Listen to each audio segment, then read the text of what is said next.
Kinoo amma akka aadaa Saawudii Arabiyaatti kana fakkaateetu marqaan haala kanaan qophaa'eetu namaaf iyyaataa hundi keessan irraa baradhaa akkaataa akkasitti hojjettan warri haaraarree fudhuftan gara maatii kiyyaa dabalamaa isinii jedhaa haa eebbifamuu jedhaa isin na hordofaa hanga dhumaatti hordoftoota kiyyaa ashamaa harka fuunee jaalatamtoota kabajamtoota maamiltoota abiiluuf nagaan araarri jaalalli waaqayyoo isiniif abaay'atu akkam fayyaa keessanii jirra jirtu ani nagaan qaba nagaa irraafa galanni waaqayyoof haa ta'u isinis obboleewwan kiyya akka nagaa qabdan abdii guddaan qaba obboleewwan kiyya amantii biraa taatan nagaan rabbi isiniif abaay'atu jecha egaa guyyaa har'a akka Saawudii Arabiyaatti akkaataa itti marqamu isinii qabadheen dhufeen jira. Egaa haalli hojii isaa inni biyya keenyatti hojjetamuuf inni Saawudii Arabiyaatti marqabu waliin fakkaatu tokko miti jechuudha. Akkasuma wanta na barbaachisu isinitti nan argisiisa. Duraan dursee kunoo daakuun kuni daakuu wantiiti jechuudha. Daakuu garbuu qaba. Garbuu jedhu garuu taahin boor jedhama garbuudha. Duqeetii adii miti jechuudha.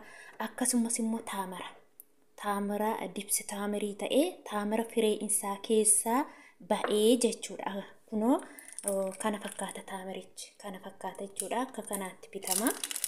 Kunoo keessaan fudhadhe ani maankaatiin jechuudha.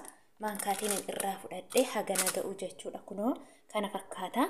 Akkasumas kunoo irdii xiqqishuushee ani karaliif jedheen ofii kiyya irdii jechuudha. Akkasumas meelee yookiin immoo ashaboo xiqqishuu akkasumas immoo qimamii jechuudha. Egaa warreen kana akkaataa itti hojjennu isin argisiisuudhaaf amma kunoo birdistii qulqulluu bareedaa ta'e qopheeffadheetiin jira.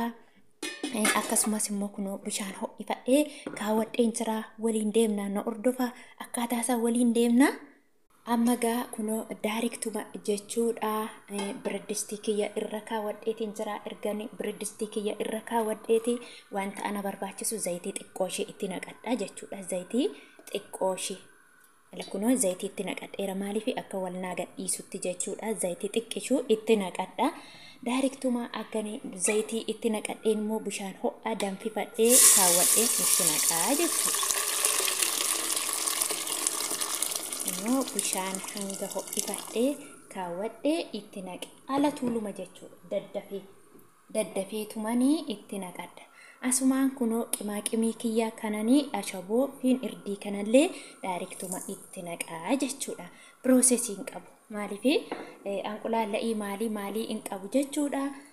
Asumarraan egaa wanti kiyya taamira kanallee asumarraan itti naqaa jechuudha. Gadi naaf hin buusu jabaataadha waan jabaataa ta'eef jechuudha. Maankaatiin ittiin godhadha baay'ee tokko wal harkisa jechuudha. Akkatti baay'ee wal harkisa maankaatiin itti godha malee jechuudha. Baay'ee tokko wal harkisa. Kunoo bishaan ho'aa keessa buusaa jechuudha. Innuu ofuma isaa as keessatti akka bishaanitti deebi'ee hin laaqqaqamaa jechuudha. Na hordofaa isa kana akkanumaan jechuudha. Taamira kana asiin caccabsina yeroo garmalee ho'u ofuma isaa aqee wal gadhiisaa jechuudha. Akkuma dhadhaa amma yeroo baquu ta'a. Yeroo dhadhaan baqu haala kanaan kukkunnaa jechuudha bishaan keessatti. Tokko miti hojiin biyya keenyaa fi hojiin biyya kanaa waliin fakkaatu jechuudha. Amma inni fixatutti na hordofa. Kinoo amma baqee jira taamirri kiyyaa jechuudha. Kunoo haala kanaan keessaa badee jira amma. Jala tokko bas kana bichaa ta'ee bakka amma baqee jira. Daariktuma maalitti naqaa daakuu itti naqaa jechuudha.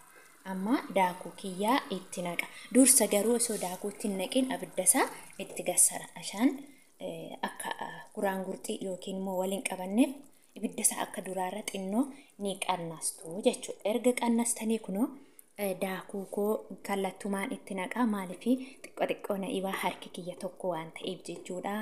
Amma daariktuma yeroon itti naqe na hordofaa na waliin ta'aa haala salphaa ta'eetiin jechuudha. Hojii bareedaa hojjennaa walumaan hojjennaa na hordofaa kunoo egaa erga akkas ta'eetii kunoo laala marqaa marquu jechuun biyya kanatti baay'ee salphaadha. Ani yeroo hedduu jechuudha akka Itoophiyaatti bareetti marqaa biyya kanatti yeroo marqu dhugaa dubbachuuf baay'ee tokkoon kun jechuudha yeroo hundumaa mana eenyummaa yoo dhaqxellee marquma nama agarsiisti jechuudha. Marqaa garatti marqan hin beektu harki kiyya xiqqoo waan an kaameraa qabus anuma waan ta'eefu silaatii baay'ee tokko isinitti argisiisa otoon harki kiyya tokko ta'eetidha malee jechuudha. Garatti marqan tasumallee hin beekani. Na marqaa immoo harka tokkoon birdistii qabdaa harka tokkoon yeroo gaggaragashitu jechuudha.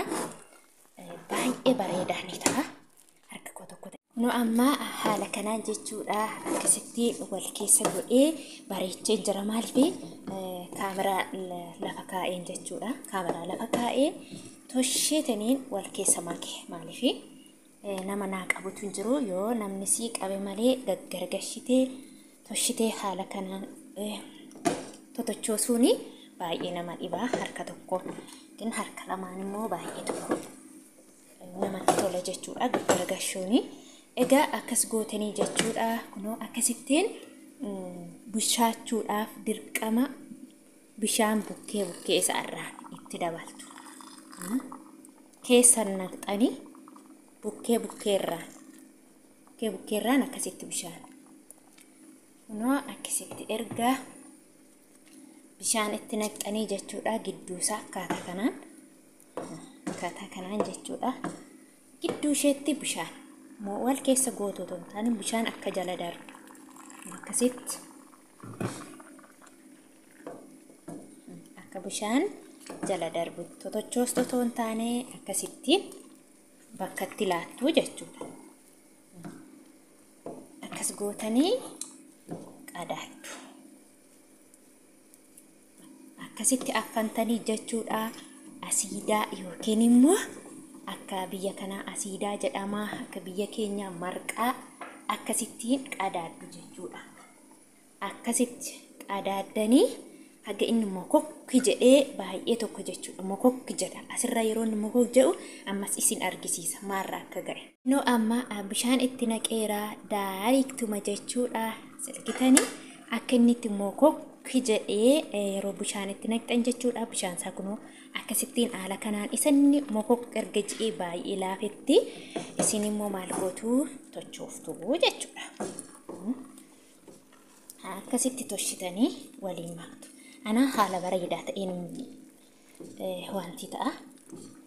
Silaatii tu harki kiyya lama ta'eeti jechuudha.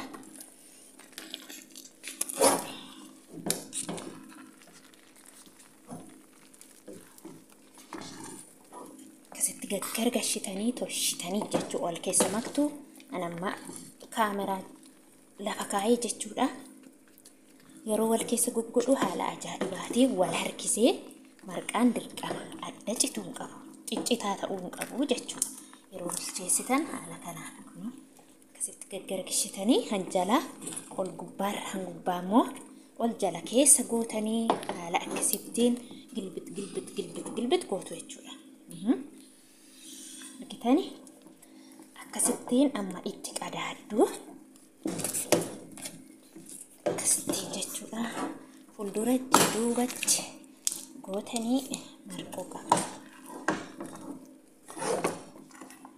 Amma wal keessa godhee walitti amma harka lamaanii wal keessa sirriitti bareechee godheetiin jira tochooseetiin jira jechuudha. Kaameraa lafa kaa'eeni erga akkasitti gootanii ammallee maal gootu deebistanii qadaaddu jechuudha. Itti cuftu akka qilleensa hin galchine itti qadaaddu toshitanii bakka.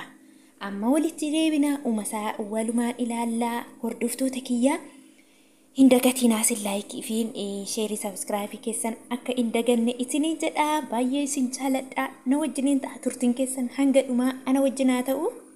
Amma kunoo isa uumaa jechuudha. Isa uumaasaa kunoo argitanii amma baay'ee bishaatee jira jechuudha. Baay'ee hundisa waan tokko barbaadu. Bishaan akkaataa ani sila itti naqeen si'a sadiitti naqxu jechuudha. Si'a sadii. Haala kanaan si'a sadii bishaan itti naqxanii kunoo akkasitti bilchaatee yeroo inni bifasaa jijjiirratu isin immoo baaftu jechuudha. Amma kunoo waan ani barbaadu toshee wal keessa makee hunduma saayyuu amma maal tafe jechuudha. Kunoo amma kunoo egaa kunoo qodaan qaba, qodaan qopheeffadheerutu jira. Isin booddee kanatti naqeen walitti deebinaa na ordofaa isiniin jedha. Kinoo amma haffitaa itti naqeetiin jira. Wal qixxeessee walitti deebinaa wantoota ana barbaachisan asumaan sin daawwachi. Kinoo amma wal qixxeesseetiin jira wantoota na barbaachisan kunoo dhadhaan cariidha akka biyya kanaatti. Dhadhaa maduwaatti nyaatu malee waa biraatti waan nyaatan hin qabanii maankaa qulqulluu akkasii tiini jechuudha gadi keessa akkasittiin gadi keessa qabdu. Biyya kanatti akka biyya keenya qimaaqimii wanti tokko ittiin ta'uu jechuudha akkasittiin jechuudha. Erga akkas godhaniiti biyya kanatti taamirii hin beektu. Taamirii jechuun kunoo kanadha. Taamirii immoo fidaniitiin asitti hin daraddaruu jechuudha.